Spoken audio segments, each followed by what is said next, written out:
So I've been reflecting over the past few weeks about why I don't create my own content.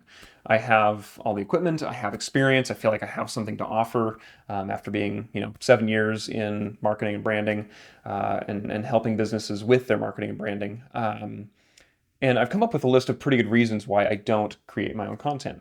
The first is because I'm just so busy with client work that I can't possibly get to doing work for my own content.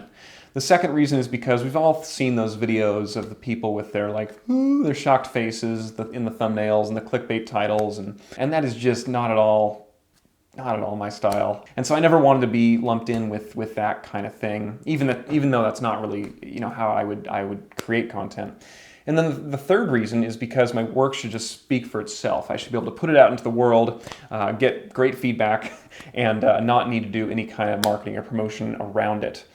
Of course, all of those reasons are just excuses. The real reason, of course, is fear. It's why we don't do the things that we know that we should do. Often we have the answers, we know what the answer is. We just don't really like like what the answer is. We don't like stepping into things that are unknown, or we don't know how it's going to be perceived. For me, it comes down to I don't want to live a life that is ruled by fear. I don't want to wonder what I could have become or what I could have done had I not let fear stop me or get in my way.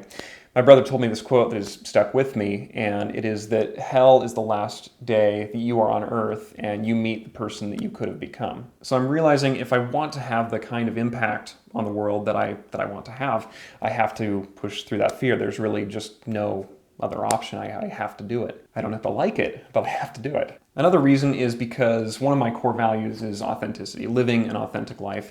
And I can't sit there and preach to my clients, you got to be creating content, marketing and branding content, and then not do it myself, right? How hypocritical is that? So realizing that, I can't do that and live in alignment with my own values. I've also been thinking about why is it hard to create in the first place? And it's simply because you'll be bad at it the first time you try it.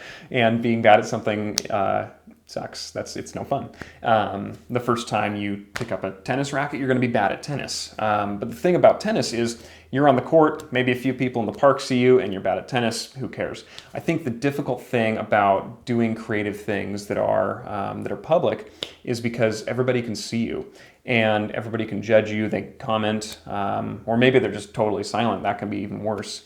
And us humans evolved to need that social reinforcement. So social isolation, bad. That means I'm not, sharing resources with the tribe. I go hungry and I die.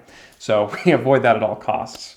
The other reason it's hard to create is because your imagination will always be better than you in reality, because your imagination, it's not bound by time, it's not bound by space, it's not bound by physical limitations or resources. So your imagination will always outpace what you are able to create in reality. I think Mr. Rogers said it best when he talked about the art and the practice of creation.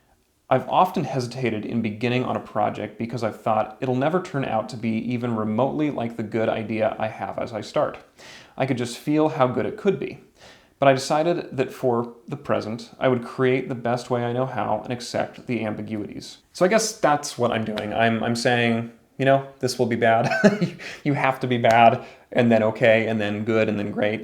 It's just how life works. And I'm just not excited about going through the stage of being bad at something to get to that stage of being good at something. I'm excited about being good at something. I'm not so excited about starting out as a beginner. But that's, I suppose, what I'm doing. So this is me saying you will likely see more of this old face in a video format. And if you hate this face, by no means watch.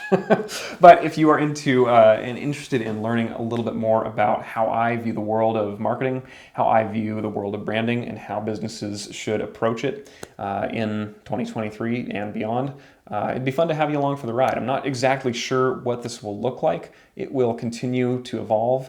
I think we often, or at least I do, I like to prepare, and then not take action, because it's easy to prepare. It's a lot harder to actually take action, but I think it's in the doing that we learn. So I'm not exactly sure what this will look like, but I'm looking forward to learning what exactly it's going to be along the way. So thank you for watching, thank you for being here, and we'll see you next time.